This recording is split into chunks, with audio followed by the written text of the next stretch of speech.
Israel का उदय। संयुक्त राष्ट्र संघ की फिलिस्तीन के विभाजन की योजना सन 1947 में बनी। ये बात है सन 1917 ईस्वी में ब्रिटिश सेनाओं ने इस पर अधिकार कर लिया।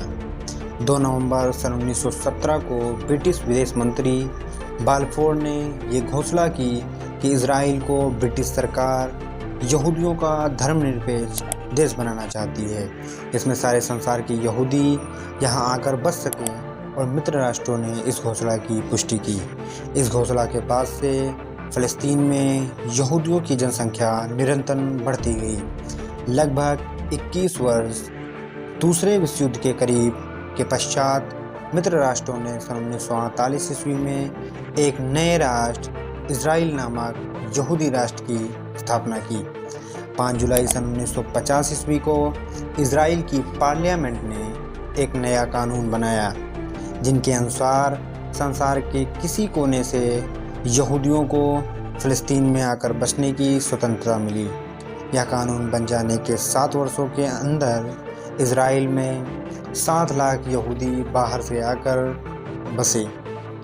इजराइल में जनतंत्री शासन है और वहाँ एक संसदीय पार्लियामेंट है जिसे सीनेट कहते हैं। इसमें 120 सदस्य समानुपातिक प्रतिनिधान की चुनाव प्रणाली द्वारा प्रति 4 वर्षों के लिए चुने जाते हैं। इजराइल का नया जनतंत्र एक और आधुनिक वैज्ञानिक साधनों के द्वारा देश को उन्नत बनाने में लगा हुआ था, और दूसरी ओर अपनी पुरानी परंपराओं को भी उसने पुनर्जीवन दिया। सन 1948 ईस्वी से पहले फ़लस्तीन ब्रिटेन के उपनिवेशक प्रशासन के अंतर्गत एक अधिष्ठ क्षेत्र था। यहूदी लोग एक लंबे अरसे से फ़लस्तीन क्षेत्र में अपने एक निजी राष्ट्र की स्थापना के लिए प्रयत्नशील थे। इसी उद्देश्य को लेकर संसार के विभिन्न भागों से आकर यहूदी फ़लस्तीन इलाके में बसने लगे। अरब राष्ट्र भी इस स्थिति के प्रति सतर्क थे। फलतः सन 1947 ईस्वी में अरबों और यहूदियों के बीच युद्ध आरंभ हो गया। 14 मई सन 1948 ईस्वी को अधिवेश समाप्त कर दिया गया और इजराइल नामक एक नए देश अथवा राष्ट्र का उदय हुआ। युद्ध जनवरी 1950 ईस्वी तक जारी रहा। न तो किसी प्रकार की शांति संधि हुई, न ही किसी अरब राष्ट्र ने फ़लस्तीन के राजनयिक संबंध स्थापित किए। सन 1957 ईस्वी में फ़लस्तीन ने पुनः जॉर्डन तथा लेबनान से मिलकर सुएज की लड़ाई में गाजा क्षेत्र में अधिकार कर लिया, परंतु संयुक्त राष्ट्र संघ के आज्ञानुसार उसे इस भाग को अंततः छोड़ना पड़ा। प्रथम युद्ध के एक प्रकार से समाप्त हो गया, लेकिन अप्रत्यक्ष तनातनी बनी रही।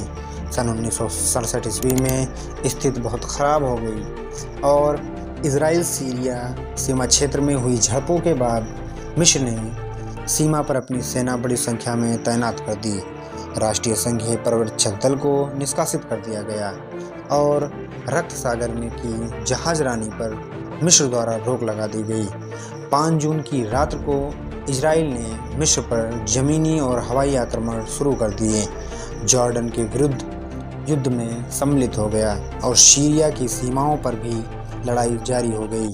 11 जून को राष्ट्र संघ द्वारा की गई युद्ध विराम की अपील लगभग सभी युद्धरत राष्ट्रों ने स्वीकार कर ली, लेकिन इस समय तक गाजा पट्टी, सुएज नहर के तट पर सिनाई प्रायद्वीप के भूभाग, जॉर्डन घाटी तक, जॉर्डन के भूभाग, जेरूसलम तथा गैलीली सागर के पूर्व में स्थित सीरिया के गालन नामक पर्वतीय भाग पर अधिकार कर चुका था।